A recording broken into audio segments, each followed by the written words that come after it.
ปรารภความเพียร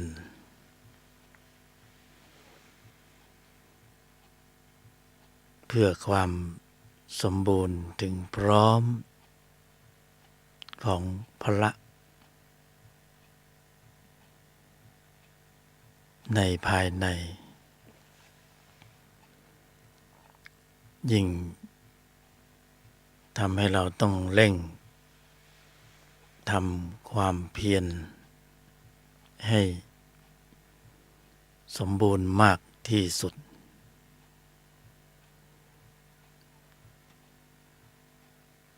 วันเวลาของโลกสมมุติ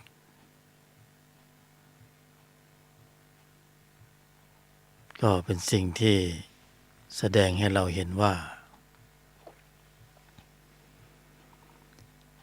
อายุสังขารของพวกเราทั้งหลายเหลือน้อยลงโอกาสในการสร้างความดีในแนวทางของธรรมะยิ่งต้องเร่งทำความเพียรมากขึ้นเวลาไม่ค่อยท่าสังขารร่างกายอย่างที่เรารู้กันว่าเป็นอุปกรณ์ชั้นเยี่ยม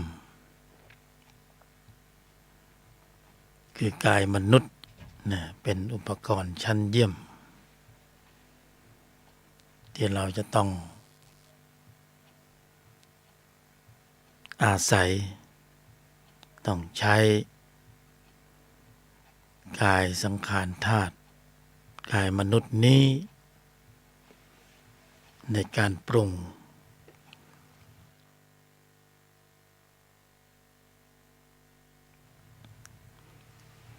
ในการแต่งในการบริหารเพื่อให้ได้กำลังของพละเพราะกายมนุษย์เป็นกายที่ดีที่สุดสมบูรณ์มากที่สุดในบรรดาสังขารกายเนื้อทั้งหลาย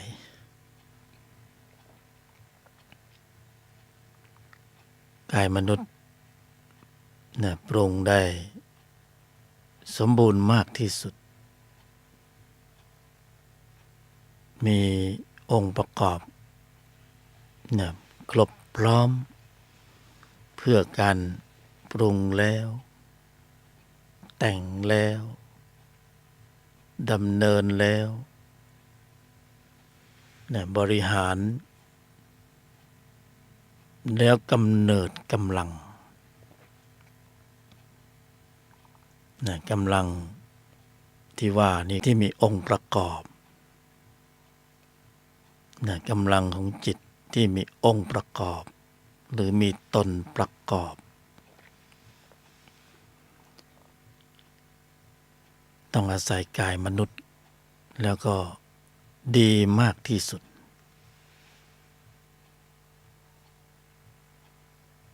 ในกำลังจิตในระดับชั้นที่เป็นที่ไว้วางใจได้อุ่นใจถ้ามีกำลังจิตในระดับนี้อยู่บ่อยๆมากๆก็ทำให้เกิดความมั่นอกมั่นใจได้กำลังจิตนี้ต้องอาศัยกายมนุษย์ในการปรุง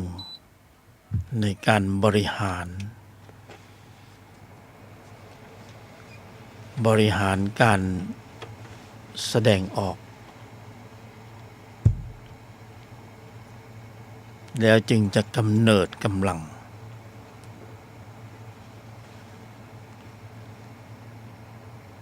บริหารแบบผู้ที่ฉลาดเนี่ยเหมือนพวกเราทั้งหลาย ฉลาดในการ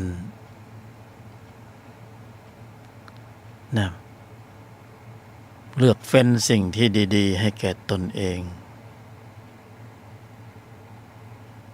ลำเลียงเหตุผลภูมิปัญญาธรรมให้แก่ตนเองแล้วก็น้อมนำเอาหลักการองค์ความรู้ไปลำดับดำเนินเจริญให้ปรากฏเกิดขึ้นในใจของตนแล้วก็ส่งผลสู่การแสดงออกการแสดงออกผ่านระบบความคิดการกระทำคำพูด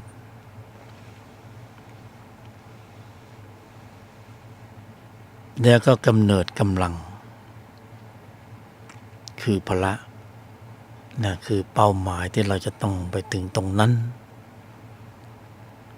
ให้ได้กำลังของพละศรัทธาความเพียรสติสมาธิและปัญญาในระดับของโลกุตระที่จะนำให้เราอยู่เหนือ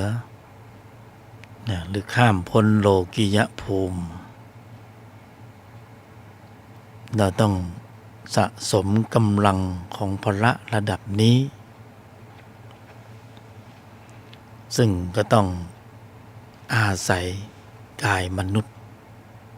เป็นเครื่องปรุงเป็นเครื่องมือเป็นอุปกรณ์สำคัญในการ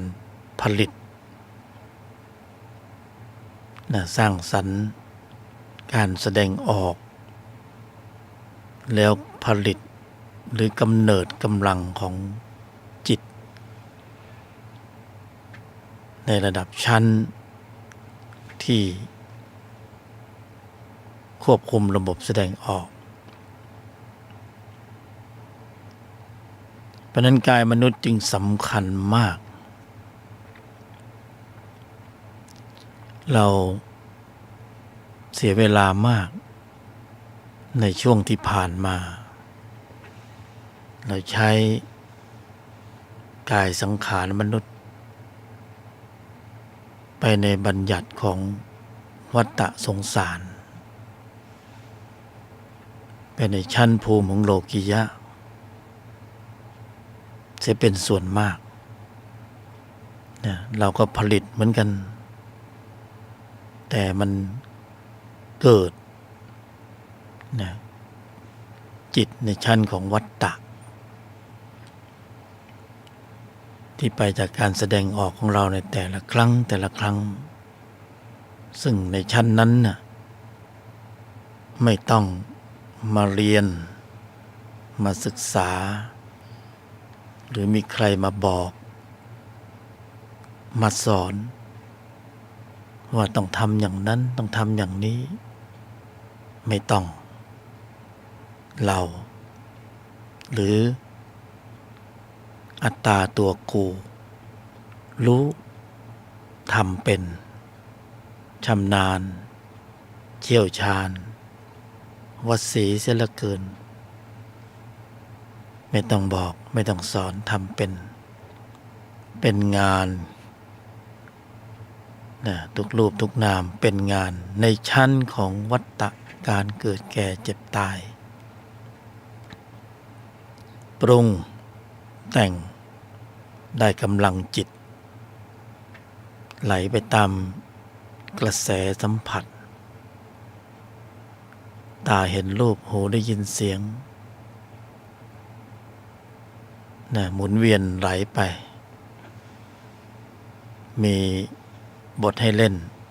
ก็เล่นตามบทใช้กายมนุษย์เป็นเครื่องมือในการผลิตกำลังจิตในระดับชั้นของวัฏจักรการเกิดแก่เจ็บตายเหมือนกัน ได้บัญญัติของสมมุติได้ความยึดมั่นถือมั่นในอัตตาตัวกูเหนียวแน่นรักโลภโกรธหลงกินกามเกียรติโกงบ้างนี่คืออาศัยกายมนุษย์เหมือนกัน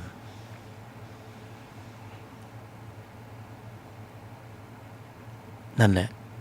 เราใช้วันเวลานะจะปีใหม่ปีเก่าหรือจะปีเก่าปีใหม่หรือจะปีต่อไปเนี่ย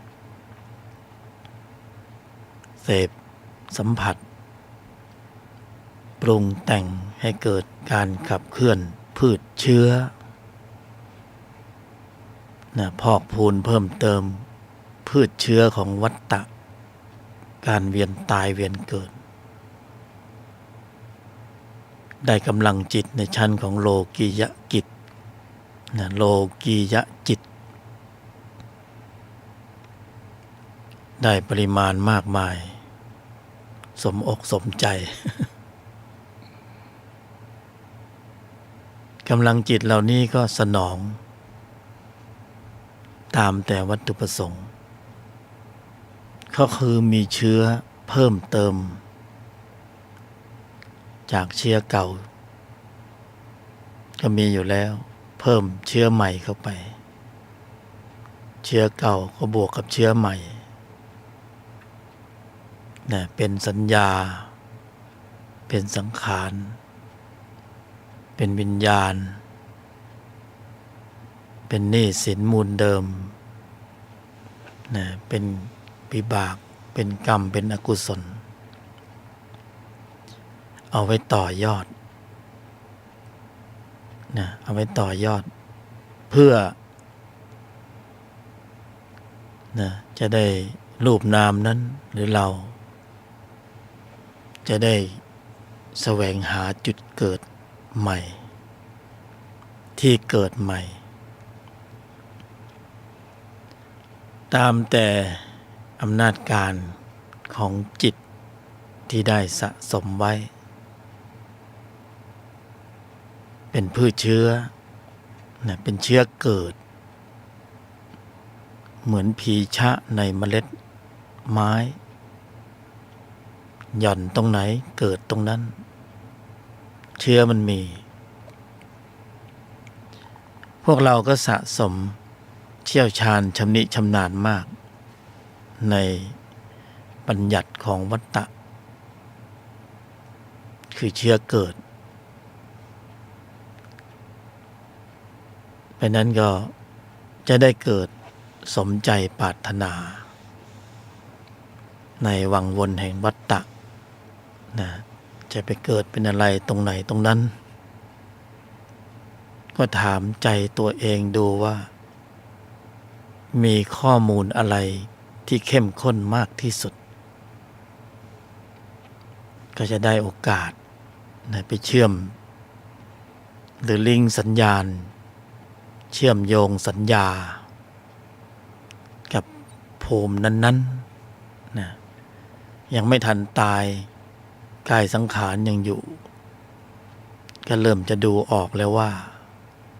เบื้องหน้าหลังจากที่แตกกายทำลายขันธ์กายสังขารนี้หมดวาระลง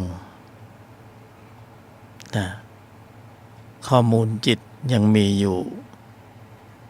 นะเราจะได้ไปต่อแต่ไปต่อยอดนะยอดไหน จะเอายอดเยี่ยมหรือว่ายอดแย่นะถ้าเป็นจิตในฝ่ายของวัฏฏะ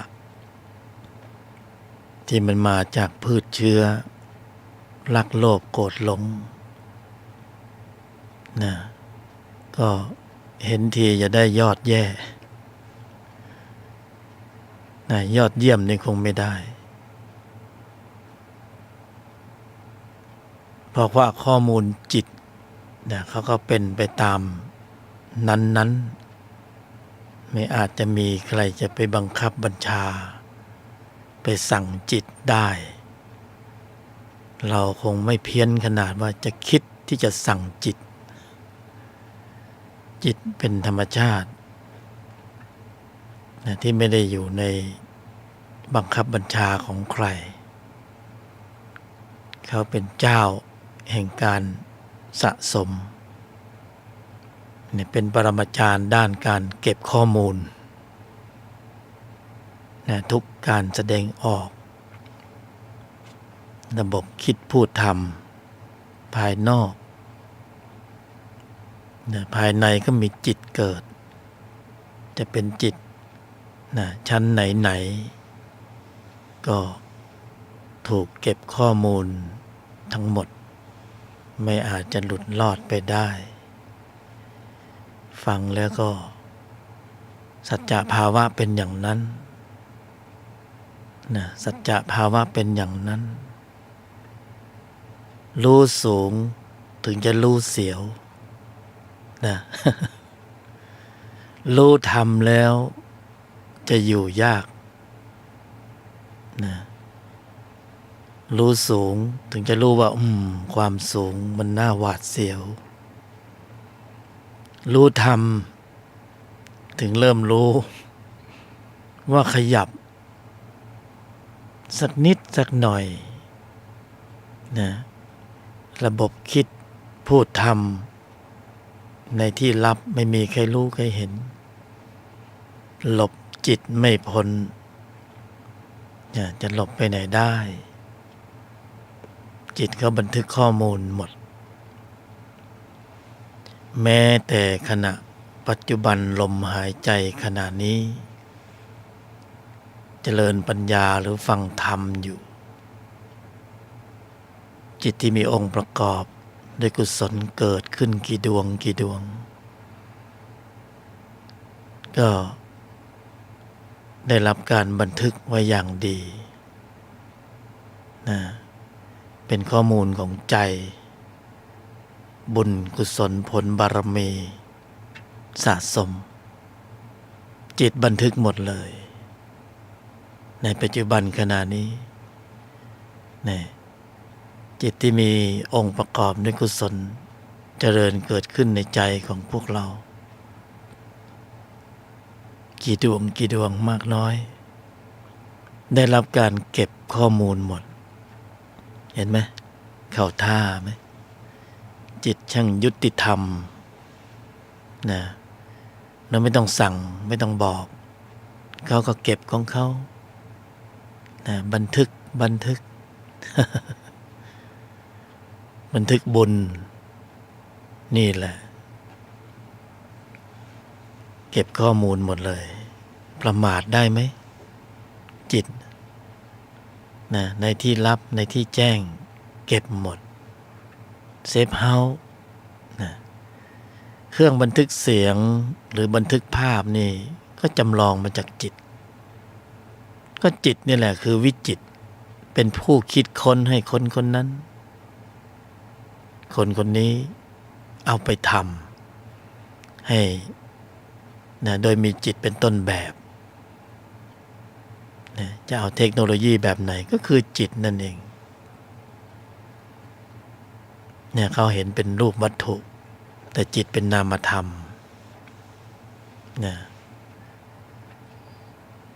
สำหรับพวกเราผู้ปรารภความยอดเยี่ยมพึงรู้ไว้นะเล็กๆพึงรู้ไว้เล็กๆว่าอย่ามองข้ามจิตนะอย่าเข้าใจว่าอัตตาตัวกูน่าจะสั่งจิตอย่าห้ามบันทึกข้อมูลเลว ไม่ได้จิตไม่อยู่ในฐานะเขาไม่ใช่ลูกน้องเรานะก็เป็นธรรมชาติที่พิเศษที่สุดมหัศจรรย์ที่สุดแต่ว่า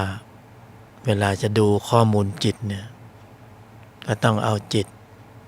มาอยู่ในกายมนุษย์นะผู้บรรยายจึงเรียกกายมนุษย์นี้ว่าส่วนแสดงข้อมูลจิตส่วนแสดงข้อมูลจิตก็คือกายมนุษย์นะจิตมีข้อมูลอะไรก็แสดงออกมาทางกายนะข้อมูลจิตที่เป็นความโกรธเนี่ยก็ปรากฏที่กายอาการฉุนเฉียวเกลี้ยวกล่อมขาดความเมตตานะสีหน้าท่าทางขึงขัง นะสีหน้าท่าทางขึงขังกะละมังถังแตกเนี่ยก็แสดงออกเวลามีความรักนะปีใหม่อาการของจิตก็ปรากฏที่กายกายก็คือส่วนแสดงข้อมูลจิตกายยังมีบทบาทอีกหลายอย่างนะที่เราจะต้องสร้างการกระทำการแสดงออกที่เป็นการเพิ่มเติมหรือทำให้เกิดนะกำลังของจิตในระดับสูงเราก็ต้องอาศัยกายมนุษย์นะคือเราต้องการความยอดเยี่ยมความยอดเยี่ยมเราก็ต้องนะอาศัยกายเพราะพวกเราถือว่าโชคดีมากๆมหากุศลจิตมหาบุญที่ได้อัตภาพกายมนุษย์เนี่ยมหาไม่รู้จะว่ายังไงดี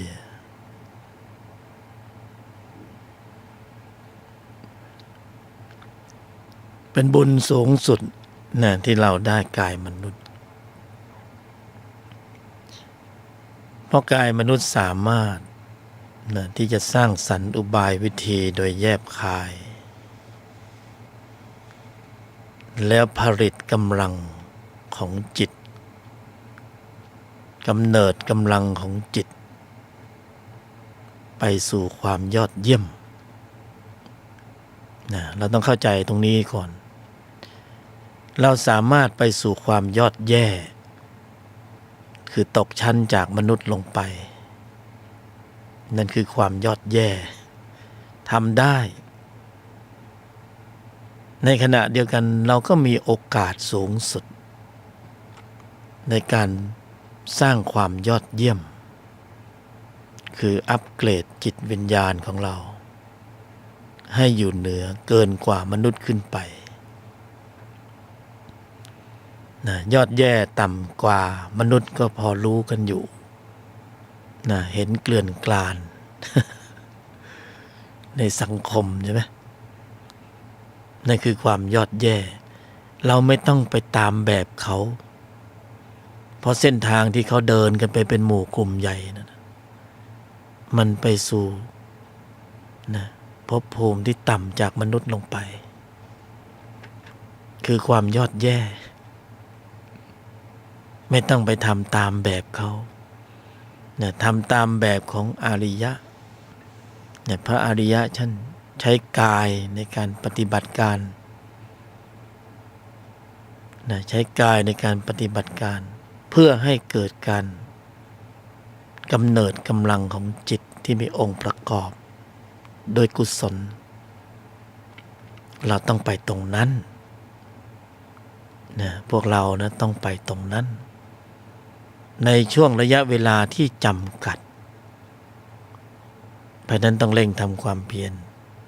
ปีใหม่อย่านะกระโดดโลดเต้นดีอกดีใจที่ไหนได้ เวลามันเริ่มจะหมดลงไปเรื่อยๆเหลือน้อยเต็มทีนะอย่ามานั่งดีอกดีใจเลี้ยงฉลองอะไร นะมันสวนทางกับวิสัยของโลกนะวิสัยโลกดีอกดีใจนะวิสัยธรรมท่านสลดใจเหลือเวลาอีกเท่าไหร่นะต้องเร่งทำความเพียรใช่ไหมเหลือเวลาน้อยลงอายุสังขารยังไงเขาก็ต้องหมดวาระจะอยู่ยาวๆได้ไหมนะวิสัยโลกเขาบอกอายุนะมากขึ้นแต่วิสัยธรรมบอกอายุมันน้อยลงช่วงเวลาที่จะสร้างความดีนะน้อยลงเราต้องเร่งทำความเพียรนะเข้าสู่ระบบธรรมที่สู่ความยอดเยี่ยมนะธรรมของชั้นของโลกียะที่หมุนเวียนไปสู่ความยอดแย่พอได้ไหมนะในโอกาสในการเกิดเป็นมนุษย์ครั้งหนึ่งต้องสิ้นเปลืองงบประมาณเยอะมากในแต่ละคนระยะเวลาก็มีจำกัด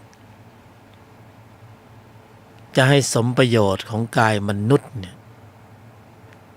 ต้องลำดับตนเข้าสู่ธรรมอันยอดเยี่ยมนะไม่ใช่ไหลไปตามกระแสสัมผัส ไปสู่ความยอดแย่ไม่ได้อะไรเลยเกิดมาครั้งนี้นะต้องมาได้คะแนนบวกในการมาปฏิบัติการในโลกสมมุติมาเกิดเป็นมนุษย์ต้องผลิตกำลังจิตที่มีองค์ประกอบหรือมีตนประกอบด้วยกุศลในระดับชั้นสูงแต่นี่ไม่ส่วนใหญ่มาแล้วติดลบขามาก็มีวาระมาเกิดเป็นมนุษย์ก็ดีอยู่นะขากลับถ้าเป็นมนุษย์ก็ยังเจ้ากันเท่าทุนนะมีวาระได้เกิดเป็นมนุษย์อีกก็ไม่ง่ายนะจิตเขายุติธรรมเขาดูข้อมูลในการสะสมในพฤติกรรมของเราในช่วงที่เป็นมนุษย์ในครั้งนี้ในชาตินี้ เราได้ข้อมูลจิตที่มีตัวประกอบหรือข้อมูลจิตที่มีตนประกอบอันนี้สำคัญเราได้จิตชั้นไหนนะที่ผ่านมาหลายปีเราสะสมชั้นไหนบ้างพอจะถามตัวเองตอบตัวเองได้ไหมนะเอาพื้นเนี่ยไม่ต้องเอาลึกล้ำซับซ้อนธรรมะในชั้นของธุลธรรมนำพ้นไม่มีอะไรมากมายจะปีใหม่ปีเก่าก็บรรยายซ้ำเดิมที่เก่านั่นก็อยู่ในหมวดเดียวนะเรื่องเดียวบรรยายผู้บรรยายก็บรรยายแบ่งปันนะกัลยาณมิตรมาเล่าสู่กันฟังนะถามใจตัวเองดูแล้วยังว่าข้อมูลที่ได้มาก่อนหน้าเนี่ยสมอกสมใจหรือเปล่านะสะสมอะไรไว้อันตรายนะอย่าประมาทนะพระบรมศาสดาก็ตรัสไว้แล้วยังกุศลให้ถึงพร้อมตั้งมั่นอยู่ในความไม่ประมาท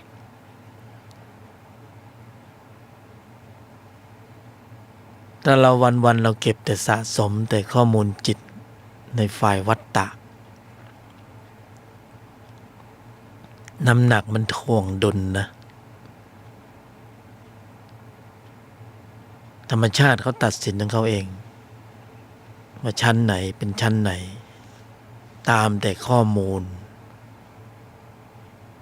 เราเป็นสัตว์ประเสริฐนะเป็นมนุษย์ เป็นผู้มีปัญญาเราต้องเลือกสิ่งที่พอดีเหมาะสมและสมควรในการมาเกิดเป็นมนุษย์ในครั้งนี้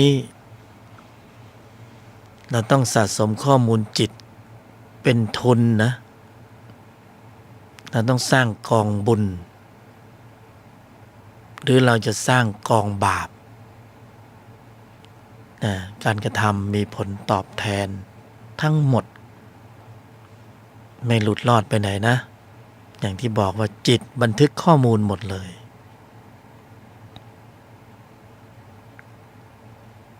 จะเอากองบุญหรือกองบาปนะจะเอากองบาปหรือกองบุญ บุญสุดยอดสูงสุดของการได้เกิดมาเป็นมนุษย์คืออะไรคือบุญอะไรนะบุญมีหลายชั้น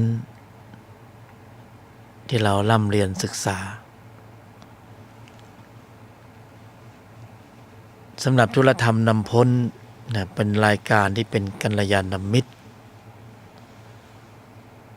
ก็ไม่อยากให้พวกเราเบลอนะสุดยอดของบุญก็ต้องนำเสนอในสิ่งที่สุดของที่สุดเพราะเวลามันเหลือน้อยเราจะพูดมากไปมันก็ยืดเยื้อเยินเย้อออกทะเลอ้อมไปไม่เข้าเป้าสักทีเวลาหมดพอจบแล้วก็ไม่รู้ว่าสอนอะไรเล่าอะไรให้ฟังบอกอะไรให้รู้นะสู้ว่าเวลามันต่างคนก็ไม่ค่อยมีมากเหลือกันนะอายุสังขารนะ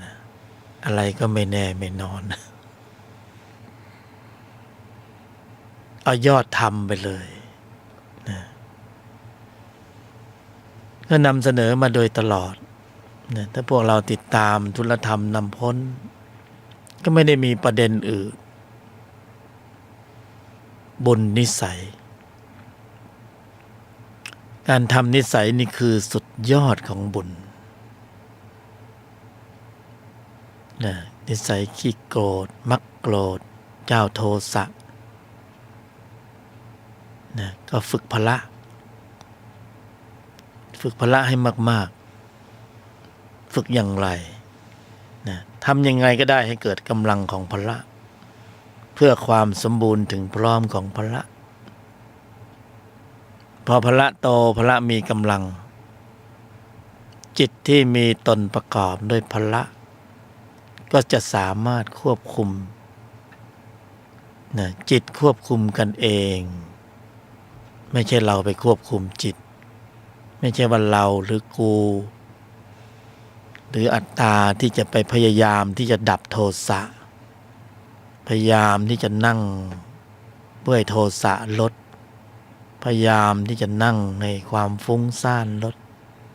รำคาญลด ก็มันไม่ลดเสียอย่างไปสั่งเขาได้ยังไงเราต้องเข้าใจในธรรมชาติที่มีของแก้กันจิตที่มีตัวประกอบย่อมหมดศักยภาพลงเมื่อมีการปรากฏของจิตที่มีตนประกอบเห็นไหมจิตที่มีตัวประกอบด้วยโทสะย่อมอ่อนกำลังลง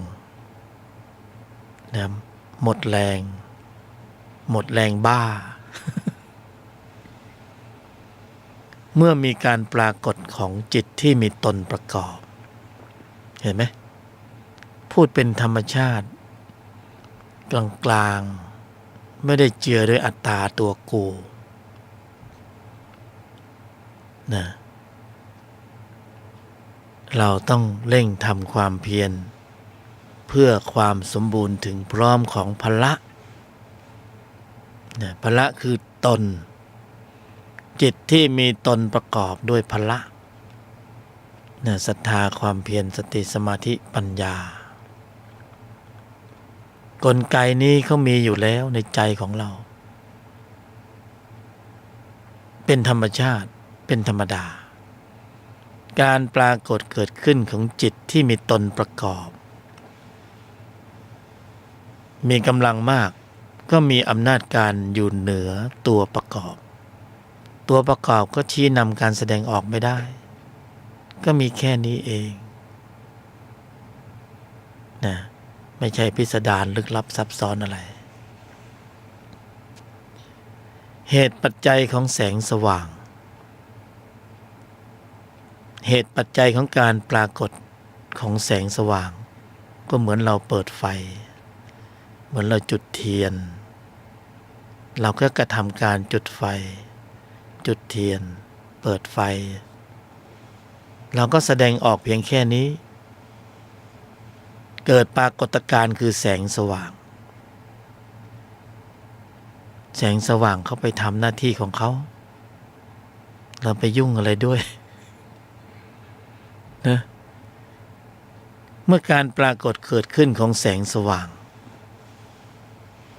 ความมืดหายไปเองโดยอัตโนมัตินะเพราะการปรากฏเกิดขึ้นของพละเมื่อเราได้ปรุงแต่งโดยอุบายวิธีอันแยบคายถึงพร้อมแล้วในการปรากฏเกิดขึ้นของพละจิตที่มีตัวประกอบด้วยโทสะจะอยู่ไหวไหมหมดศักยภาพลงฝ่อไปเองแล้วไม่เห็นต้องไปไล่เลยไม่ต้องไปนั่งไล่นะการทำได้นะจะเป็นสภาวะที่รับรองใจของเราเองว่าข้างในมีตนหรือว่ามีตัวนะการทำได้ข้างในจะเป็นบทรับรองเองว่า ในใจของเรานั่นนะมีปริมาณข้อมูลจิตชั้นตนมากเป็นที่ไว้วางใจได้หรือมีจิตที่มีตัวประกอบนะคอยชี้นำการแสดงออกที่นำไปสู่ความยอดแย่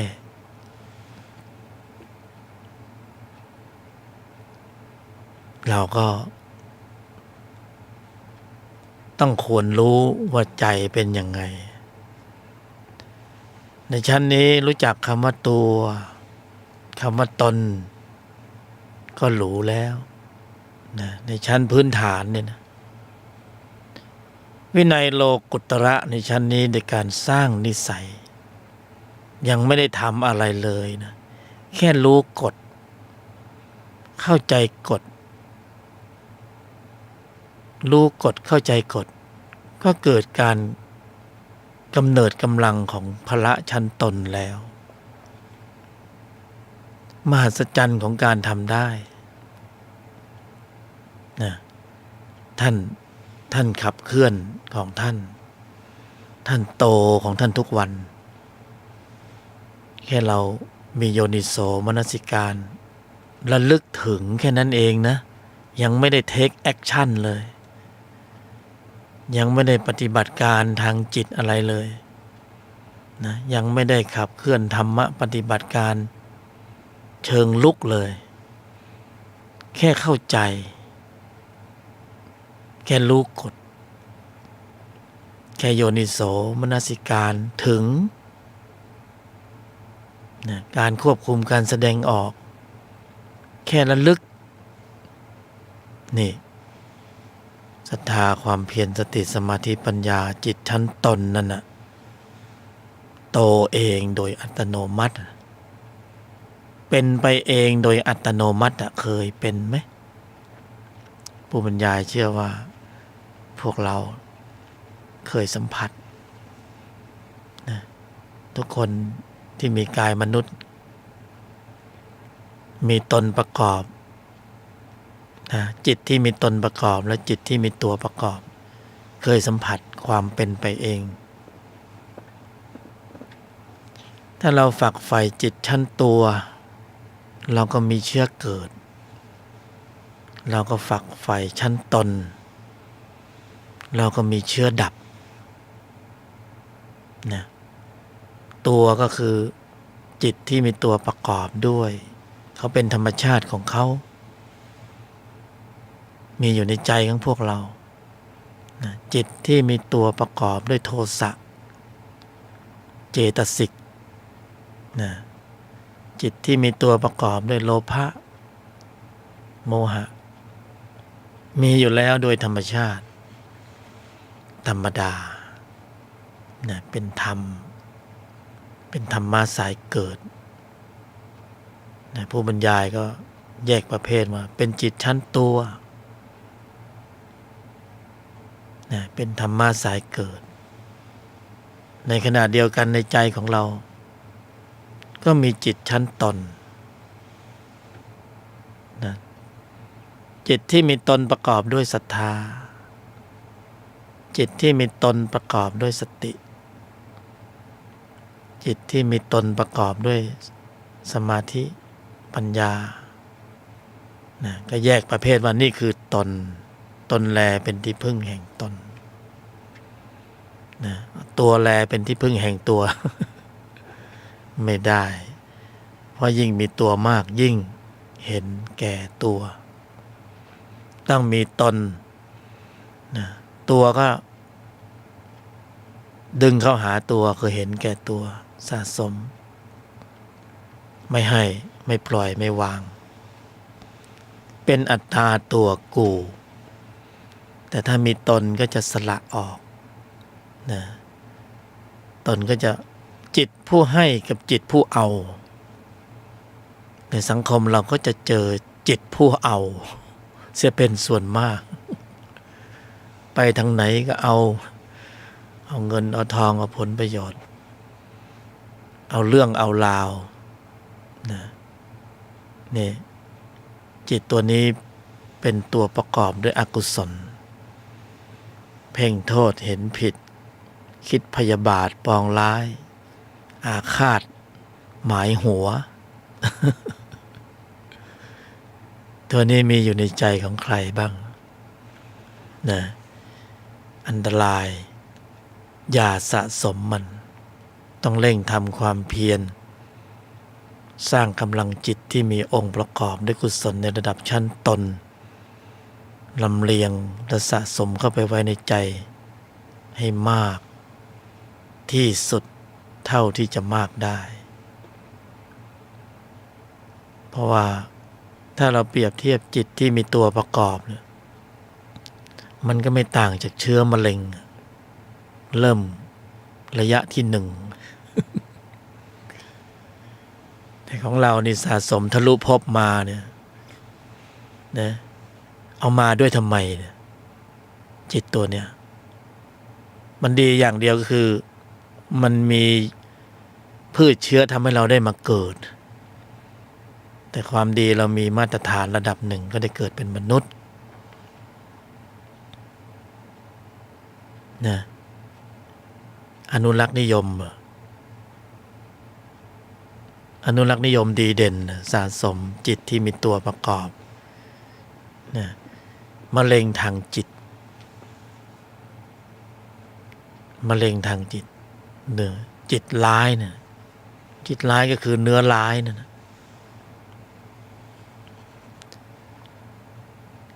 มีอยู่ในใจก็อันตรายมากถ้าเราสามารถ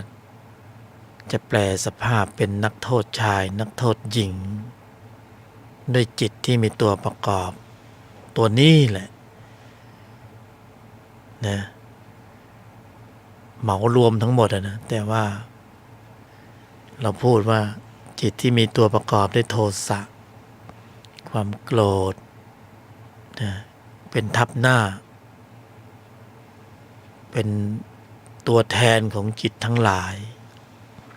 ชั้นตัวนะ ก็ให้ค่าให้เกียรติได้แค่ตัว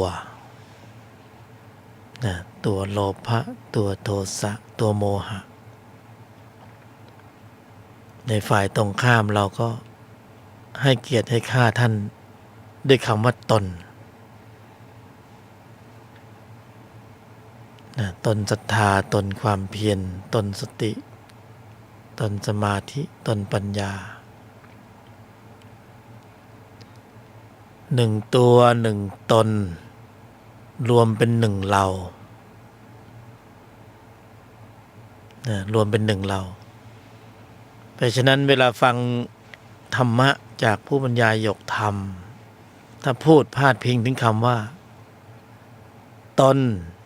ก็หมายถึงนะจิตที่มีตนประกอบด้วยศรัทธาความเพียรสติสมาธิและปัญญาถ้าพูดคำว่าตัวก็นั่นแหละไอ้ตัวโลภะโทสะโมหะอวิชชารวมกันเรียกว่า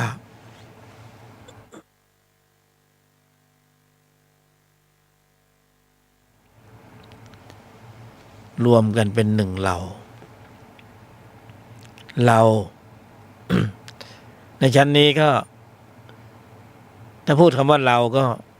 หมายถึงนะจิตที่มีตนประกอบนะกำลังลำดับดำเนินอยู่เนี่ยในชั้นของตนนะเพิ่มตนเพิ่มพละทุกกระบวนการที่เราพูดถึงเนี่ยก็เพื่อความสมบูรณ์ถึงพร้อมนะของพละโดยทั้งสิ้นนะเพื่อความสมบูรณ์เราต้องอาศัยกายมนุษย์นะเป็นเครื่องปรุงนะบริหารจัดการการแสดงออก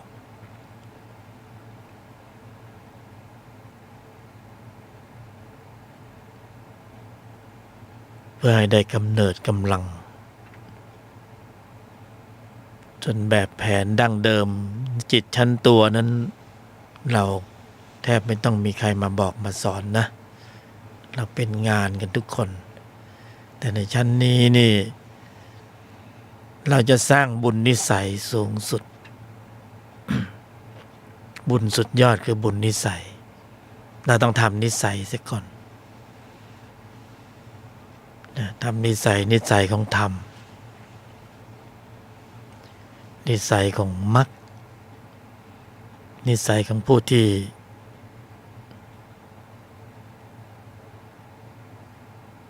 มีอยู่ในใจแล้วนะปลอดภัยไว้วางใจได้นะพระยามารก็เก่งใจไม่ใช่เรามีนิสัยของวัตตะนะพยามารไม่เก่งใจนั้นเราถือว่านิสัยวัฏจักรนั้นเป็นสาวกมารนะมารก็คือลูกพี่เป็นเจ้านายจะชี้นำให้เราไปเกิดในภูมิไหนภพไหนเราต้องไปตามแต่ข้อมูลที่เรามีอยู่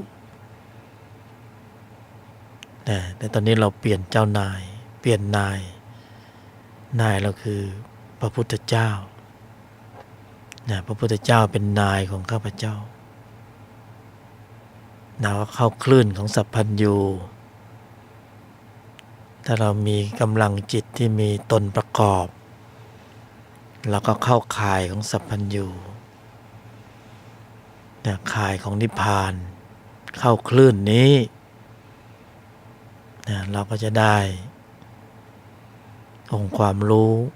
ข้อมูลได้รับการถ่ายทอดเข้ามาในมโนทวารของเราก็จะบอกตนเองสอนตนเองถ้าเราเปลี่ยนเครือข่ายจากข่ายของวัฏฏะไปสู่ข่ายของโลกุตตระ นะต้องเดินทางสู่โลกุตตรภูมินะถ้าเรายังไม่มีข้อมูลของพละเรามีแต่ข้อมูลของ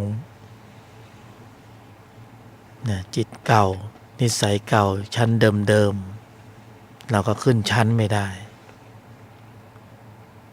เราก็จะถูกชี้นำกลับไปที่เก่านะเรียกว่าวัฏสงสารการเวียนตายเวียนเกิดเพราะว่าเชื้อเกิดมันมีนะในชั้นนี้เราทำความเข้าใจแล้วเราก็ต้องเร่งทำความเพียรนะกลับมาที่เก่าเพิ่มกำลังของพละเมื่อพละเหมือนน้ำใสนะวัฏจักรจิตเหมือนน้ำขุ่นเราเพิ่มน้ำใสเข้าไปในแก้วขุ่นความขุ่นในแก้วนั้นก็จะเริ่มเจือจางเมื่อเจือจางไม่เข้มข้นนะรสชาติก็เริ่มเปลี่ยนถ้าเข้มข้นมันก็ชี้นำได้พอเจือจางมากขึ้นกำลังแรงดึงดูดไปในภพภูมิเก่าๆมันก็อ่อนตัวลงเราได้น้ำใสเติมเข้าไปนะก็คือเราสร้างสรรค์การแสดงออกในแนวทางของการทำนิสัยแล้วก็กำเนิดกำลังของพละที่ว่าน้ำใสเนี่ยนะกำลังของพละที่มีมากขึ้นเราไม่ได้หยุดสร้างไม่ได้หยุดเดินนะถึงเป้าหมายเมื่อไหร่ก็นั่นแหละคือถึงระหว่างเดินทางแต่เราแวะนู่นแวะนี่มันก็ไม่ถึงปลายทางสักทีนี่เรามีความเพียรเพื่อความสมบูรณ์ถึงพร้อมของพละเป็นเป้าหมายอันนี้เราก็จะปลอดภัยแต่เราปลอดภัยด้วยอะไรด้วยข้อมูลนะข้อมูลที่เราเก็บสะสมเราก็จะปลอดภัยและไว้วางใจได้ว่าเบื้องหน้าเมื่อแตกกายทำลายขันธ์นะเบื้องหน้าใจของเราได้สะสมข้อมูลจิตในชั้นที่ไว้วางใจได้ก็คือชั้นที่เกิดจากการควบคุมระบบแสดงออกในชั้นนี้ผลิตกำลังของพละได้เนื้อมีกำลังศรัทธาความเพียรสติสมาธิปัญญาในภายในในใจของเราวินัยชั้นนี้เพียงแค่รู้กฎทำความเข้าใจกฎนะก็เกิดผลแล้วเหมือนเรารู้กฎหมายเราอ่านกฎหมายนะรู้ดีกว่าไม่รู้อ่านดีกว่าไม่อ่านผ่านหูผ่านตานะความเข้าใจมันอยู่ในภายในก็เริ่มเตือนติงตนเองอย่างนั้นผิดอย่างนั้นถูกอย่างนั้นควรอย่างนี้ไม่ควรนะก็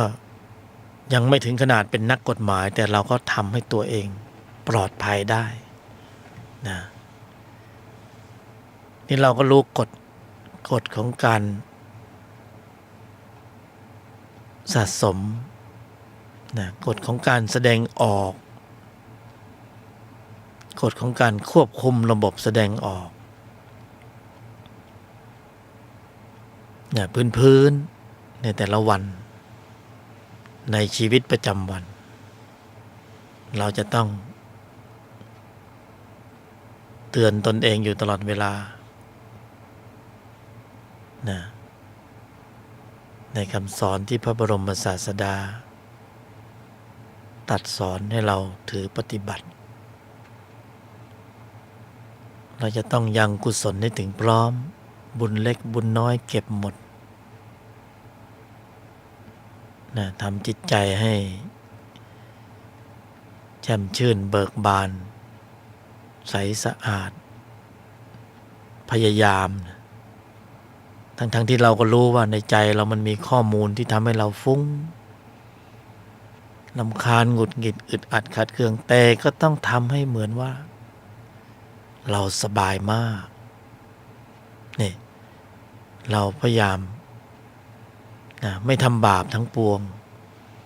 เพื่อที่จะได้ไม่ต้องไปเพิ่มเชื้อเก่าที่มันมีอยู่ก่อนสนองอารมณ์ของมัน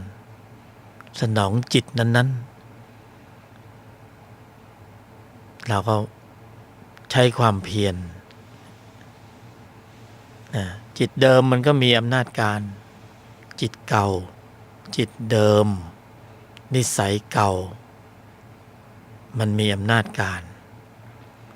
ความเคยชินเก่าๆเราต้องเจอแน่เราต้องเจอแรงต้านจากข้างในนะ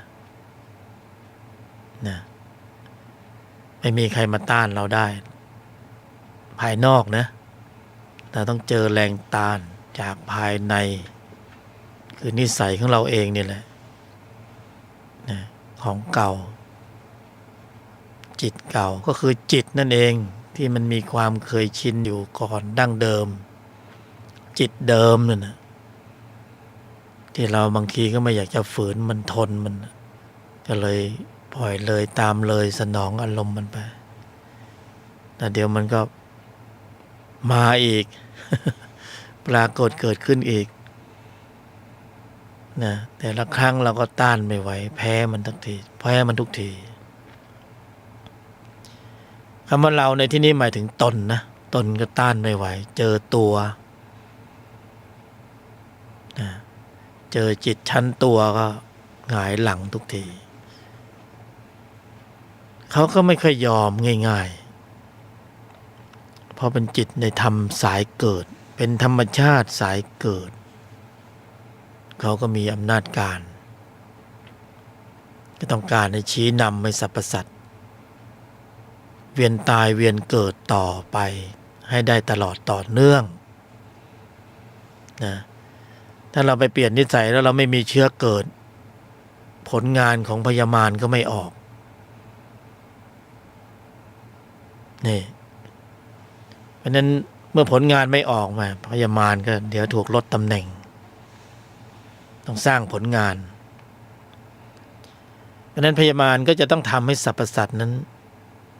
มีชั่วโมงเกิดเขาก็ต้องส่งเสริมอกุศลทั้งมวลให้คนทำบาปทั้งปวงให้คนทำอกุศลทั้งปวงไม่ให้มีโอกาสได้จิตใจข่าวรอบหรอกให้ฟุ้งซ่านทั้งตลอดเวลาให้รำคาญให้หงุดหงิดให้อึดอัดขัดเคืองให้เหนื่อยหน่ายท้อแท้ให้เบื่อให้กลุ้มให้เซ็งแล้วก็ให้บ้าขึ้นแล้วก็ให้วิตแตกนี่คือผลงานของพยามารจิตทำสายเกิดผลงานของเขาผลงานของทำสายดับถ้าต้านต่อนนิสัยเหล่านี้ได้ก็เกิดตบะเดชเดชะอำนาจการอิทธิฤทธิเพราะนั้นบุญสุดยอดบุญสูงสุดจริงๆบุญนิสัยการทำนิสัยที่เป็นผู้สงบระงับเท่าทันระบบ คิดระบบพูดระบบทำมีมาตรฐานสูงนะจะแสดงออกแต่ละครั้งทางความคิดการกระทำคำพูดมีระบบการกลั่นกรองในภายในแล้วจึงอนุมัติการแสดงออกเป็นคำพูดที่มีตนประกอบด้วยศรัทธาความเพียรสติสมาธิและปัญญาพละนะอนุมัติการแสดงออกแล้วนะเหมือนพระอรหันต์ท่านไม่พลาดเลย แต่อย่างพวกเรานี่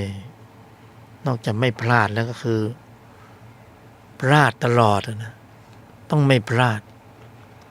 พระอริยบุคคลท่านสติสมบูรณ์ถึงพร้อมเพราะฉะนั้นการแสดงออก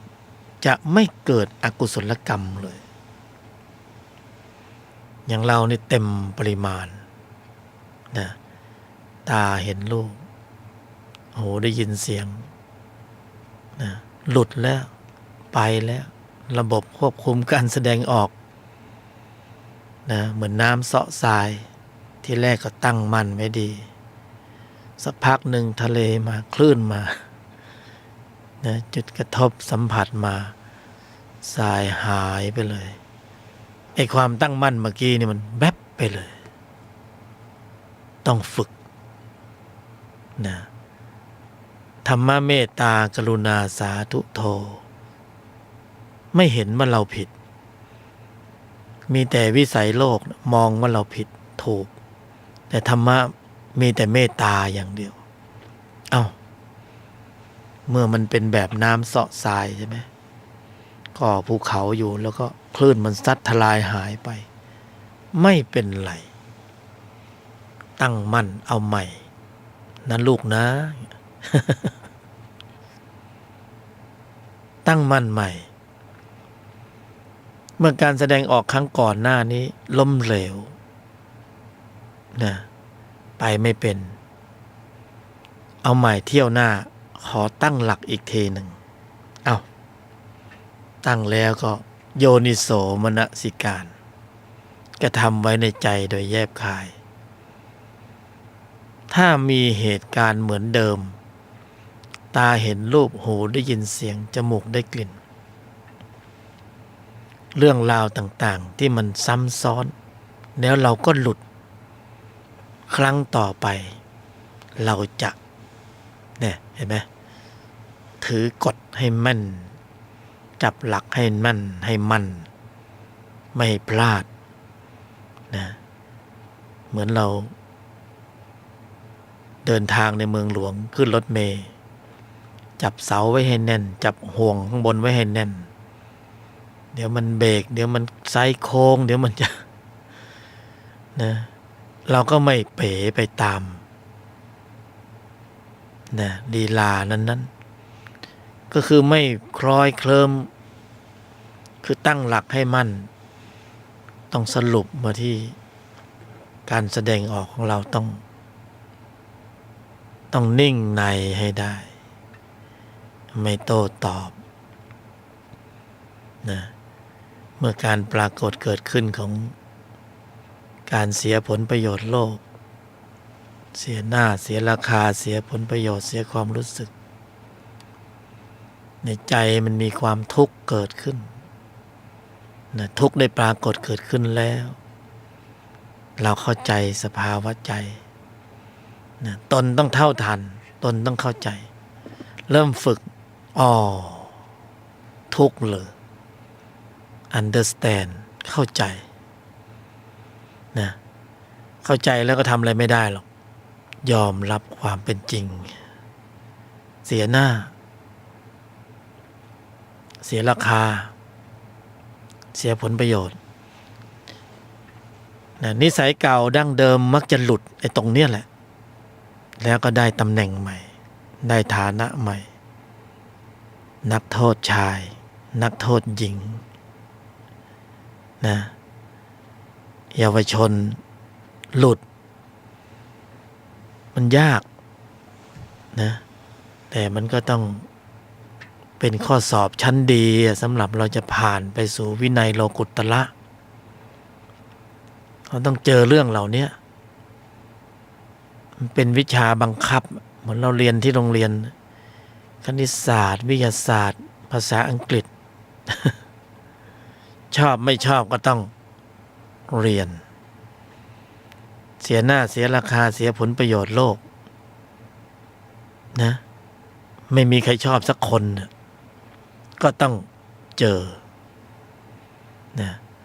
ต้องเจอก็จะต้องขึ้นสู่วินัยโลกุตระจะทำนิสัยไง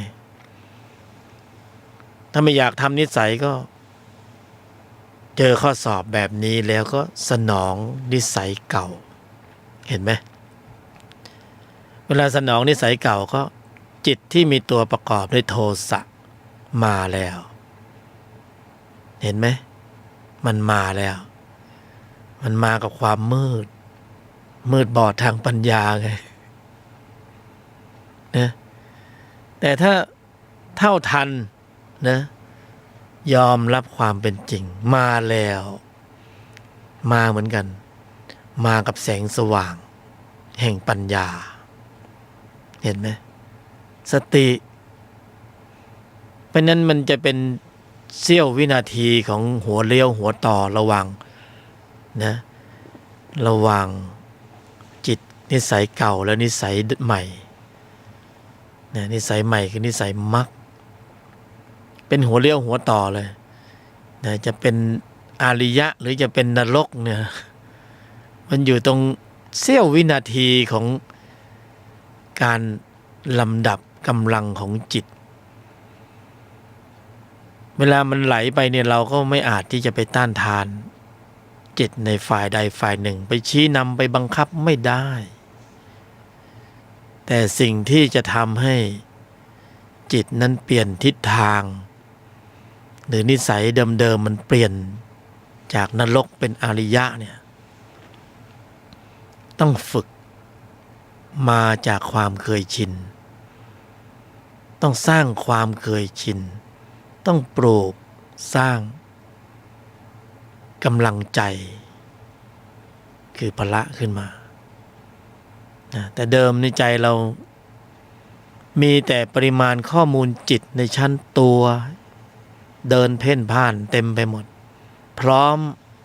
ที่จะเป็นนรกเปรตอสุรกายสัตว์เดรัจฉานน่ากลัวไหมนี่คือสัจจะภาวะที่อยู่ในใจของพวกเราห้ามปฏิเสธนะเห็น ทำไมเห็น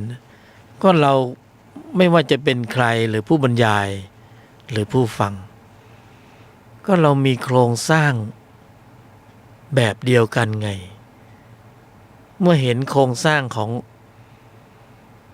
นะเคสนี้ก็ต้องเห็นเคสนู้นมันก็ไม่ต่างกันแต่ความแตกต่างก็คือว่าปริมาณความเข้มข้นของแต่ละคนแต่ละรูปแต่ละนามอันนี้แตกต่างนะไม่เท่ากันบางคนก็โกรธมากบางคนก็โกรธน้อยบางคนก็สติปัญญาสมาธิปัญญามากบางคนก็ไม่ได้ฝึกมามันก็น้อยนี่โครงสร้างเดียวกันก็เห็นนะเราก็ต้องไม่ปฏิเสธละทีนี้ทำไมผู้บรรยายพูดตรงใจก็ของผู้บรรยายก็มี ของพวกเราก็มีมันก็เลยบังเอิญไปตรงกันมั้งหรือว่าโครงสร้างของพวกเรามีพิเศษกว่านะเหมือนกันหมดไม่ว่าจะเป็นสีสันรูปแบบนะพืชเชื้อเผ่าพันธุ์ไหนในโลกนี้นะกายมนุษย์ตัวประกอบและตนประกอบในใจนั้นเหมือนเดียวกันหมดนะแล้วก็ทุกรูปทุกนามสามารถจุดประกายของพละเนี่ยให้กำเนิดกำลังขึ้นในใจของนะรูปนั้นนามนั้นได้สบายๆนะสบาย เหมือนกันหมดถ้าฟันธงก็คือเรามีพืชเชื้อของการเกิดอยู่แล้วนะนิสัยของการเกิดอยู่แล้วเราเวียนตายเวียนเกิดด้วยกำลังขับของจิตที่มีตัวประกอบอยู่แล้วมีอยู่ในทางตรงกันข้ามธรรมชาติเขาก็ให้มานะเรามีธรรมสายดับอยู่ในใจของเราคือนิพพานนะแต่เราต้องปรุงให้ถูกต้องถูกส่วนระบบนะระบบตัดกระแสทุกข์นั้นถึงจะทำงานเต็มกำลังนี่เรายังเข้าไม่ถึงตรงนั้นไงเราก็เข้าใจว่าไม่มีนะเราเข้าใจไม่มีธรรมชาติให้มาแล้วให้ทั้งจุดเกิดและจุดดับอยู่ในใจของเรานะเราทุกคนมีชั่วโมงของการบรรลุธรรมถ้าถูกต้องถูกส่วนตรงตามความเป็นจริงจิตนั้นนะเป็นอริยจิตมีกำลังสูงอยู่ในใจของพวกเราแต่จะต้องกำเนิดกำลังของพละขึ้นมาก่อนนะกำเนิดกำลังของพละขึ้นมาเพราะนั้นเราต้องสะสมพละนะผู้บรรยายถึงบรรยายในแต่ละครั้งเพื่อความสมบูรณ์ถึงพร้อมของพละก็คือกำลังจิตชั้นตนในภายในที่มีอยู่แล้วในใจของพวกเรา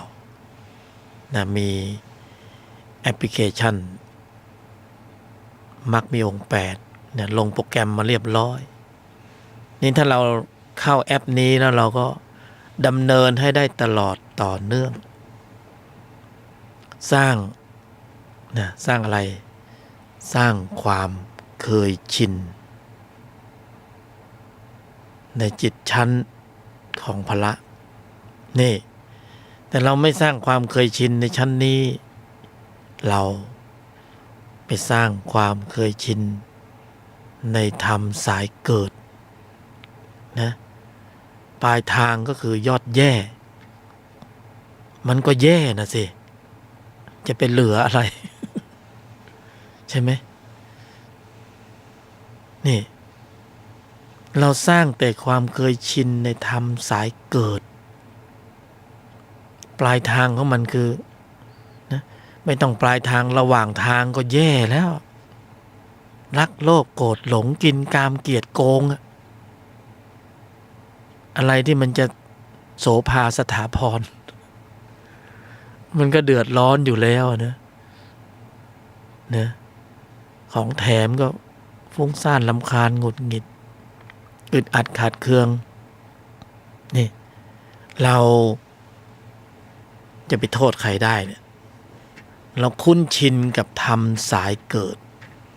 สร้างความเคยชินกับธรรมะสายเกิดนะ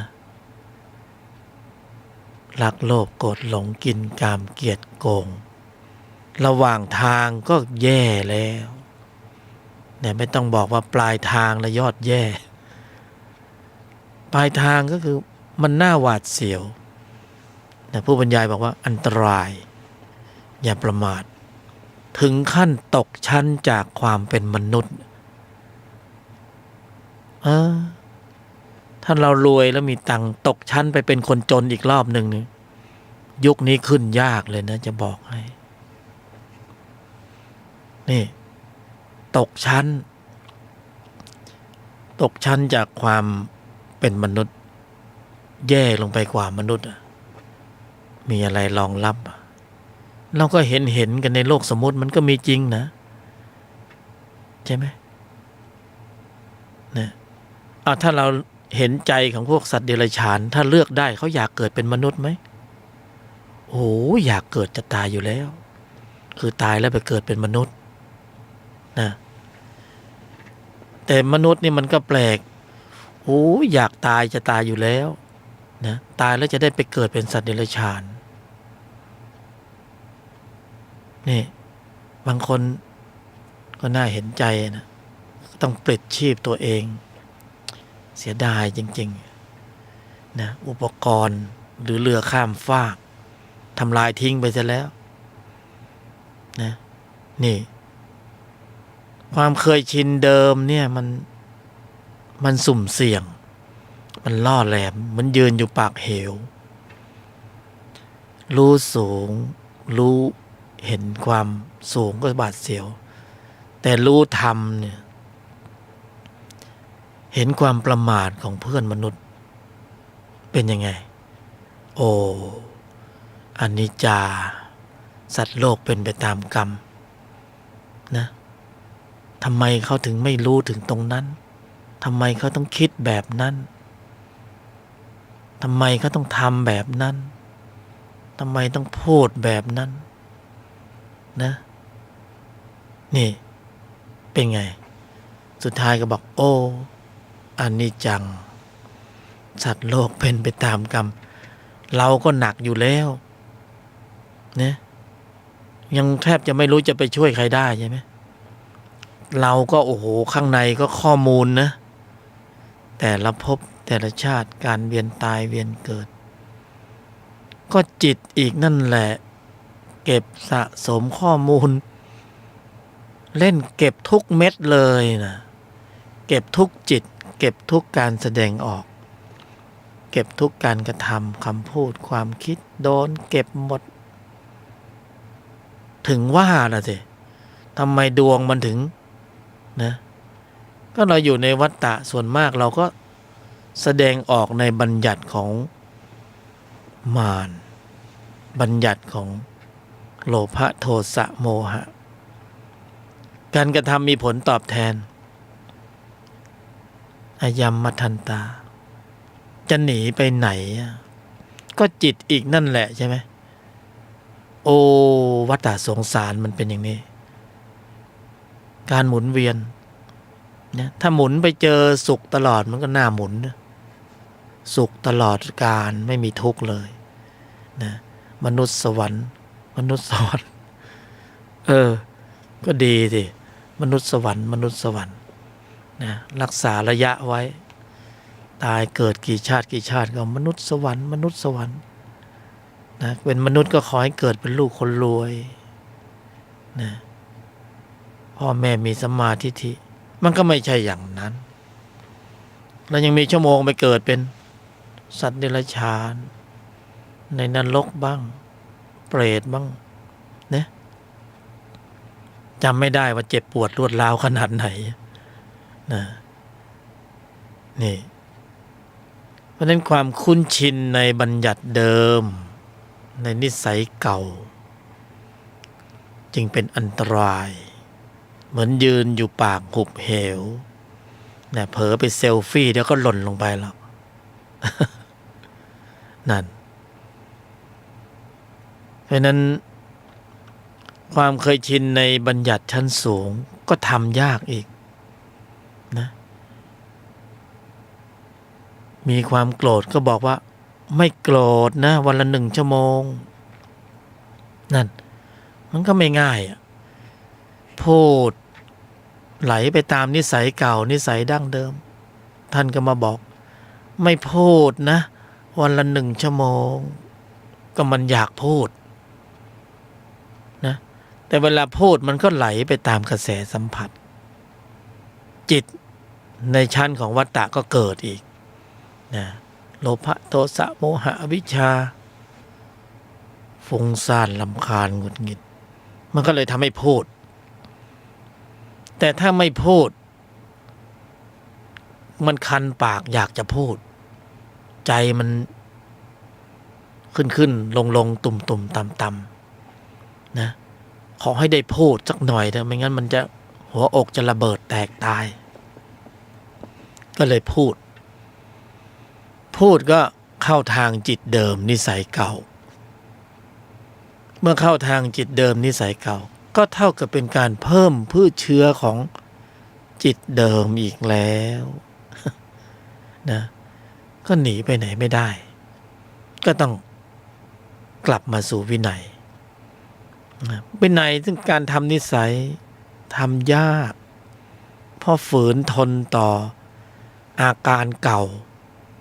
จิตเก่านิสัยเก่าในภายในทนยากนะวินัยของโลกุตระท่านก็มาบอกยังไงก็ต้องไม่พูดไม่โกรธไม่เห็นผิด3 ข้อนี้ถ้าจะขึ้นสู่วินัยของโลกุตระเอาเคล็ดวิชานี้ไปนะท่านก็มาโปรดมาบอกมาสอนก็ให้วินัยมาในชีวิตประจำวันไม่ต้องหลบไปอยู่ในป่าไม้อยู่ในป่านิสัยนี่แหละกระทบกระทั่งกระทุ้งกระเทือนทนได้ก็ทนทนไม่ได้ก็หลุดไปตั้งมั่นได้ก็ตั้งไม่ได้ก็หลุดไปตั้งขึ้นมาใหม่นะวินัยโลกุตระท่านก็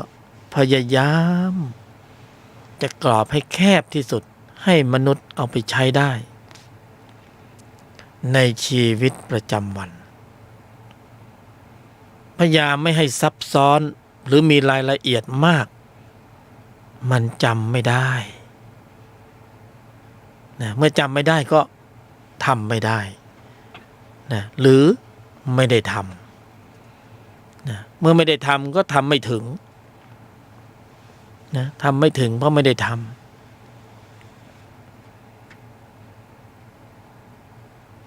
ก็เลยให้วินัยนะไม่พูดไม่โกรธไม่เห็นผิดไม่เห็นใครผิดไม่เห็นใครถูก3 ข้อนี้ก็อ่วมอรไทยแล้วอยู่ในชีวิตประจำวันยืนเดินนั่งนอนทำการงานแต่ว่าถือวินัยไว้ระลึกไว้จำกฎไว้แค่นี้อยู่ในภายในจำแค่นี้นะยังไม่ได้ทำอะไรนะสักปีหนึ่งนิสัยก็เปลี่ยนแล้วนิสัยใหม่เริ่มประทับแล้วนะนี่เริ่มประทับแล้วภพภูมิใหม่ๆดีๆเริ่มประทับแล้วขนาดยังไม่ได้ทำในสถานการณ์ที่มีจุดกระทบสัมผัสเพียงแค่ระลึกบอกท่านให้วินัยว่าไม่พูดไม่โกรธไม่เห็นผิด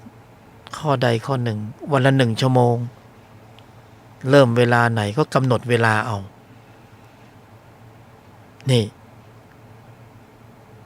แค่นี้เองเราก็บอกว่าโอ้มันต้องพูดต้องโกรธต้องเห็นผิดเพ่งโทษก็ใช่ไอ้เราต้องพูดต้องโกรธต้องเห็นผิดเพ่งโทษก็นั่นแหละเราต้องแสดงออกตามแต่จิตที่มีตัวประกอบในความโกรธความเห็นผิดเพ่งโทษเมื่อแสดงออกก็เข้าอีหลอบเดิมอีกเห็นไหม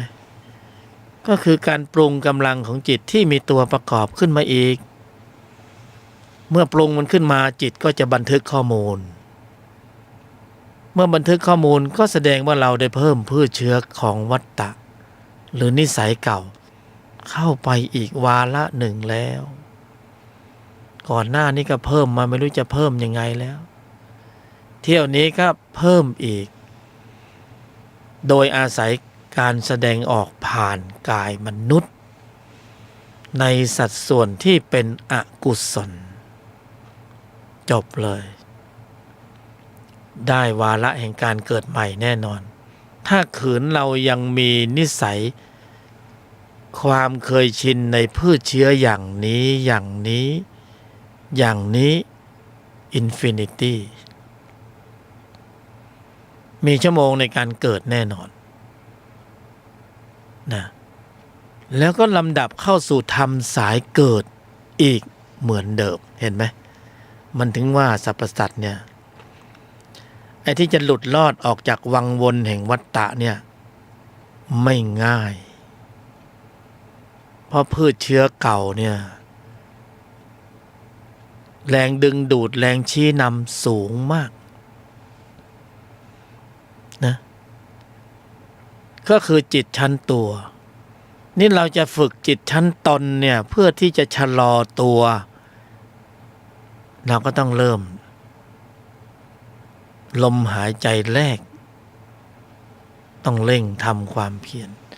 เราก็กำหนดหมายเมื่อท่านชี้วินัยมาบอกว่าคือวินัยอย่างอื่นเนี่ย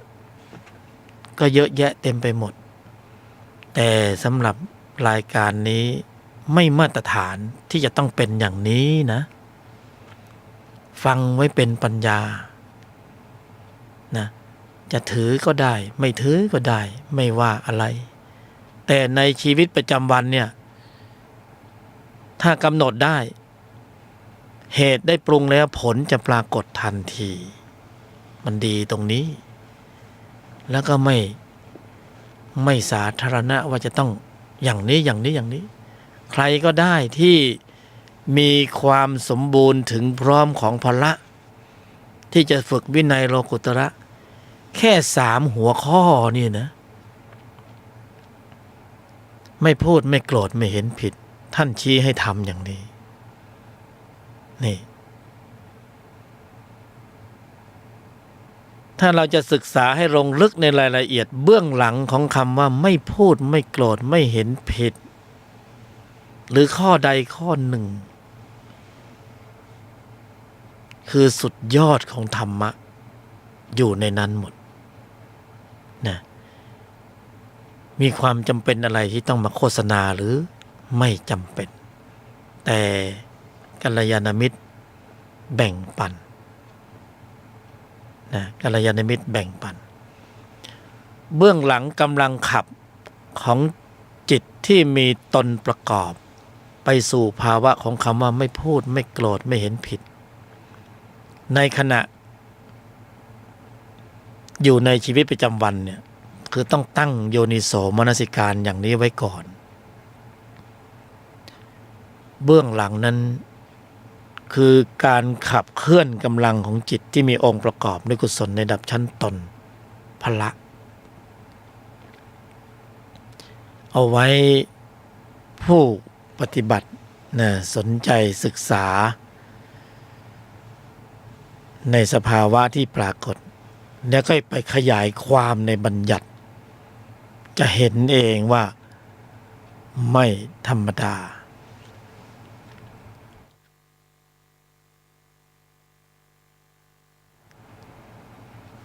จะเห็นความไม่ธรรมดาอยู่ในใจของเรา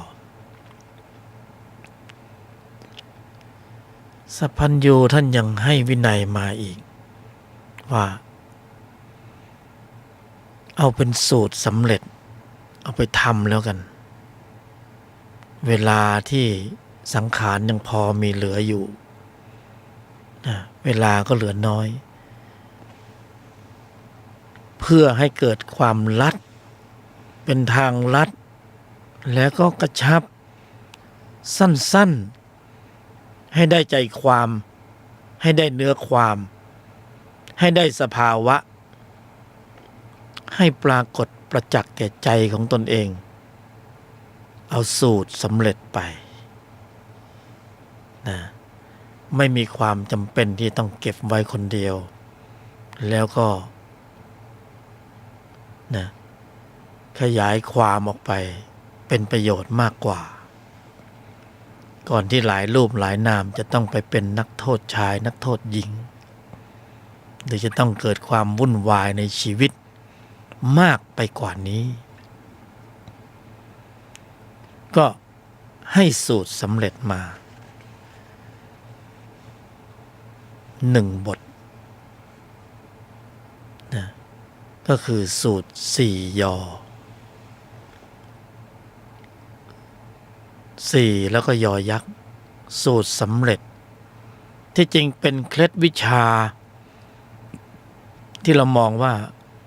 เป็นเคล็ดลับพอบอกเคล็ดลับคนก็สนใจ โอ้เคล็ดลับต้องมีอะไรดีๆแน่ๆไม่ธรรมดาอะไรนะ สูตรสำเร็จแต่ความเป็นจริงก็คือสูตรสำเร็จเคล็ดวิชาที่ไม่ได้เป็นความลับอะไรสูตรสำเร็จเคล็ดวิชาที่ไม่ลับไม่จำเป็นที่ต้องเป็นความลับด้วยก็เปิดเผยไปเลยใครเอาไปปฏิบัติโดยสูตรนี้ก็สามารถสัมผัสผลจากการปฏิบัติได้เลยใครกินนะได้ลิ้มรสนะมีชั่วโมงทำมากก็อิ่มซะเองเกิดธรรมปีติสุขนะเกิดวิตกวิจารปีติสุขเอกคตานี่สูตรสำเร็จ4 ยอยักษ์เอาไปทำเป็นของขวัญปีใหม่2564จริงๆบรรยายมาก็อยู่ในหมวดนี้แหละแต่วันนี้ขยายความให้ลึกลงไปอีกหน่อยนึงนะไม่อยากจะไปชี้นำสภาวะให้ผู้ปฏิบัติเอาไปปฏิบัติแล้วสัมผัสเองนี่วินัยโลกุตระได้ไปแล้วเอาไปทำนะในชีวิตประจำวันตั้งหัวข้อของการบำเพ็ญสัจจะไม่พูดไม่โกรธไม่เห็นผิดทีละชั่วโมงข้อใดข้อหนึ่งต้องทำนะเพราะพละจะกำเนิดกำลังเร็วและแรงมากๆนะอุบายวิธีอย่างอื่นก็ปฏิบัติไปไม่ต้องละไม่ต้องทิ้งนะอันนี้ก็ค่อยๆเสริมไปในชีวิตประจำวันลองนะไปทำดูแล้วจะรู้ว่าเมื่อพละในภายในกำเนิดกำลังแล้วตนแลเป็นที่พึ่งนั้นเป็นอย่างไรเมื่อตนศรัทธาความเพียรสติสมาธิปัญญากำเนิดกำลังแล้วความรู้สึกที่เป็นปุถุชนมันจะเริ่มหายไปกำเนิดกำลังแล้วนะเราเริ่มมีความหวังเริ่มเห็นชัยชนะ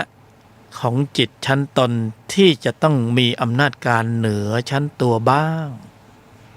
ไม่ใช่ให้จิตชั้นตัวมันชี้นำเราตลอดชาติตลอดกาลแล้วก็เวียนตายเวียนเกิดภายใต้กำลังขับของจิตชนิดนั้นๆนี่ชั้นตนเนี่ยไม่เคยชนะก็ไม่เคยชนะจริงๆถ้าชนะแล้วจะมาเกิดหรือก็ไม่มา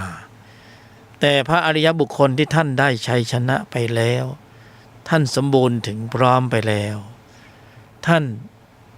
ไม่มีเหตุปัจจัยของพืชเชื้อในการเกิดในภพภูมิใดๆอีกไม่มีวาระสัญญาที่จะต้องมาเกิดมีกายกองสังขารเป็นมนุษย์นะเป็นทุกข์อย่างยิ่งเพราะฉะนั้นท่านไม่มีสูตรสำเร็จเคล็ดวิชาที่ไม่รับ4 ยอใหม่ๆก็นึกว่าคงไม่เท่าไหร่ที่ไหนได้อันนี้นี่แหละ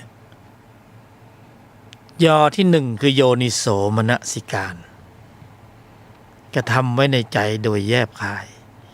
ถึงหัวข้อของการกำหนดหมายจะไม่พูดไม่โกรธไม่เห็นผิดก็อยู่ในกรอบนี้แต่ทั้งหมดทั้งมวลอยู่ในกรอบของการกำหนดหมายเพื่อควบคุมการแสดงออกต้องอยู่ในกรอบนี้เท่านั้น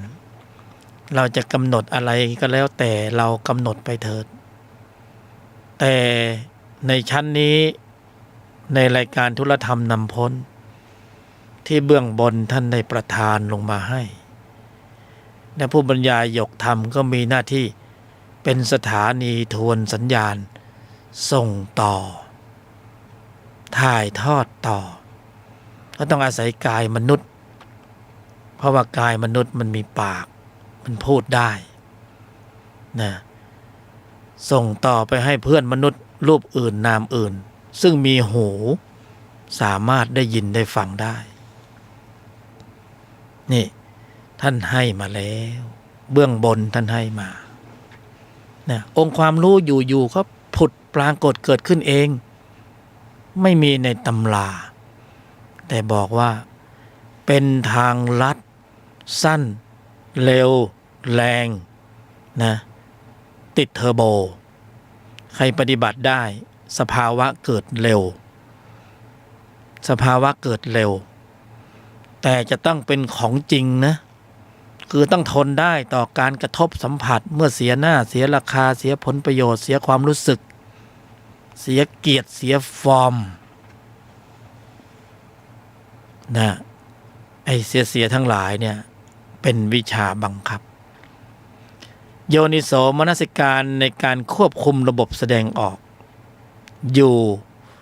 ออนไลน์อยู่ในใจอยู่ตลอดเวลาอันเนี้ยเริ่มแล้วนะเริ่มปฏิบัติการแล้วเป็นธรรมะปฏิบัติการเชิงลุกนะเราคุ้นชินกับการธรรมะปฏิบัติการเชิงตั้งรับมานานแสนนาน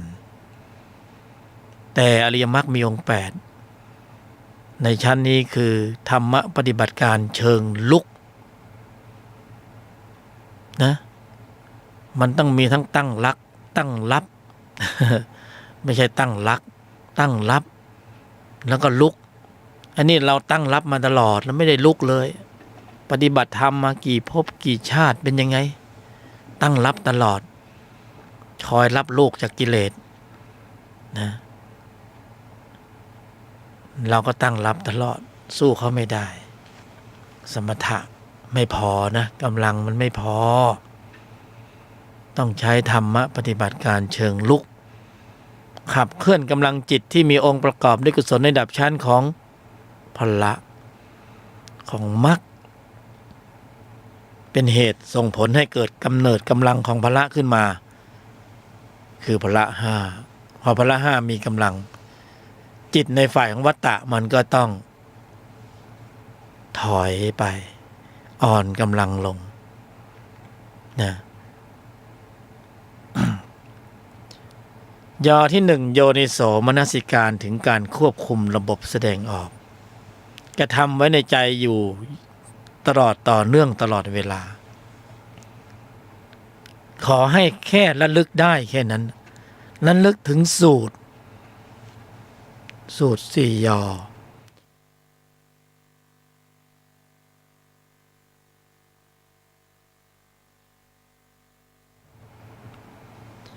ระลึกถึงสูตรยอที่2ยอมยอ1นะโยนิโสมนสิการยอที่2ยอมอะไรนะเรากระทบสัมผัสอะไรอยู่ทุกวันเสียหน้าเสียราคาเสียผลประโยชน์เสียความรู้สึกเสียเกียรติเสียฟอร์มแล้วก็เกิดความรู้สึกอึดอัดขัดเคืองทุกข์นะเหนื่อยหน่ายท้อแท้เบื่อกลุ้มเซ็งจะบ้าตายอึดอัดเหลือเกินทุกข์กายทุกข์ใจป่วยเป็นโรคโน่นกรรมนี้ยอมรับความเป็นจริงดีที่สุดใช่ไหมยอมถอยด้วยยอมนิ่งยอมหยุดปล่อยให้เขาดูซิว่ามันจะเป็นยังไงอ๋อโอเคหยวนยอมเจ็บปวดอยู่ข้างในยอมหัดยอมใช่บ้าง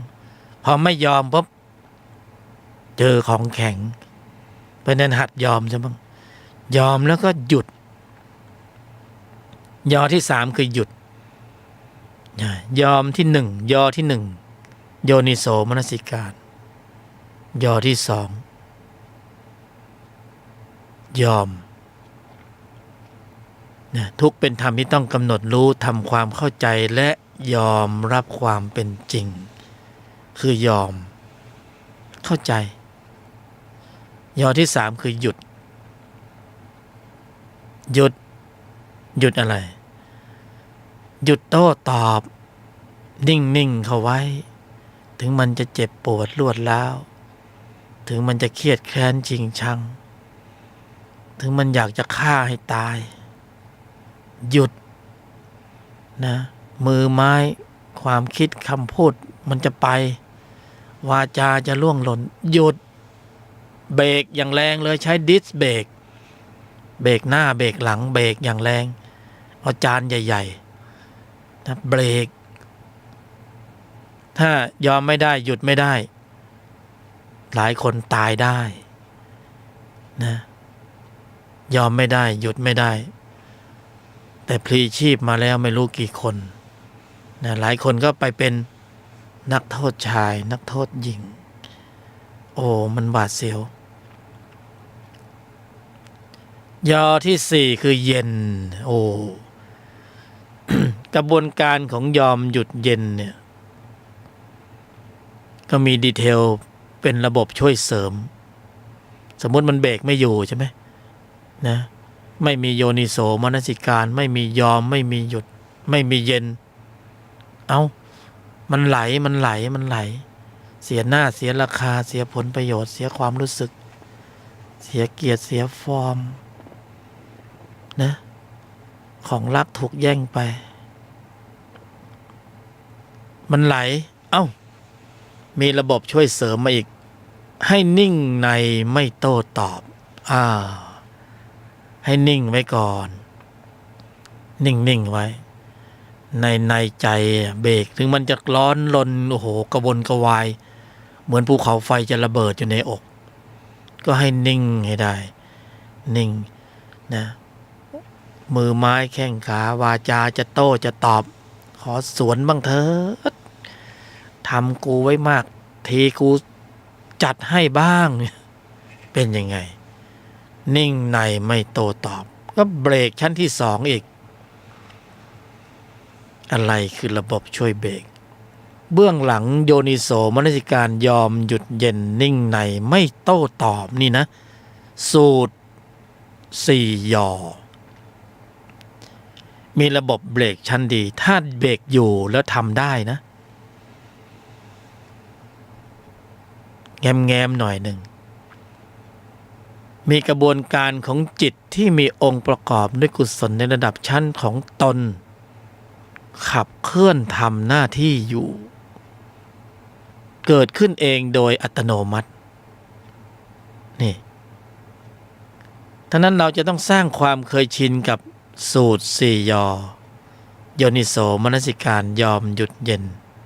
นิ่งในไม่โต้ตอบแค่เราภาวนาโยนิโสมนสิการยอมหยุดเย็นนิ่งในไม่โต้ตอบแล้วระลึกถึงความหมายระหว่างที่เรานั่งสมาธิภาวนาเขาภาวนาอย่างอื่นเขาภาวนากันไปเราภาวนาโยนิโสมนสิการ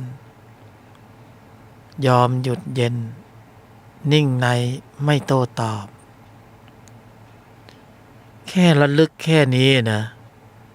นิสัยเปลี่ยนเลยถึงขั้นเปลี่ยนนิสัยเลยเมื่อนิสัยเปลี่ยนได้ภพภูมิก็เปลี่ยนได้แต่ถ้านิสัยไม่เปลี่ยนนะภพภูมิก็มีจุดรองรับเราได้เหมือนเดิมนี่ชั้นนี้คือการทำนิสัยบุญสูงสุดสุดยอดคือการทำนิสัยเราเดินตามสูตร4 ยอท่านจะหาฟังที่ไหนไม่ได้อีกเลยในชาตินี้นอกจากรายการนี้เท่านั้นนะเบื้องบนสัพพัญญูท่านประทานมาให้ผู้บรรยายก็เป็นเพียงแค่สถานีถ่ายทอดสัญญาณส่งต่อขจรกระจายไปเหตุปัจจัยของใครถึงพร้อมมีวาระก็จะน้อมนำเอาวินัยนี้ไปประทับไว้ในใจของท่าน ใช้ได้ตลอดกาลตลอดชาติทะลุภพถึงขั้นดับภพดับชาติดับการเวียนตายเวียนเกิดเพราะอุบายวิธีอย่างนี้ลัดที่สุดสั้นที่สุดคือการขับเคลื่อนกำลังของจิตที่มีองค์ประกอบด้วยกุศลในระดับชั้นของโพธิปักขิยธรรม37ประการในภายในเชิงปฏิบัติในภายในเชิงปฏิบัติในชีวิตประจำวันนะไม่ต้องหนีไปอยู่ในป่าไม้ทำต้นให้ลำบากอยู่ในป่านิสัยเราจะทำนิสัยเราต้องเจอนิสัยกระทบเราจะพ้นทุกข์เราต้องเจอข้อสอบคือทุกข์กระทบนะแต่เราก็ต้องมีมาตรฐานในภายในที่เป็นแบบฉบับของตนศรัทธาความเพียรสติสมาธิและปัญญาเมื่อทำได้นะเมื่อมีชั่วโมงสภาวะนั้นจะปรากฏอยู่ในใจของพวกเราเป็นธรรมเที่ยงนิจจังตลอดไปนะไม่เหมือนกับเราเล่นฌานอันนั้นยังไม่เที่ยงวันไหนอารมณ์ดีก็เข้าได้วันไหนอารมณ์ไม่ดีก็เข้าไม่ถึงธรรมนั้นอันนี้ทำได้แล้วได้เลยเป็นระบบอ่อน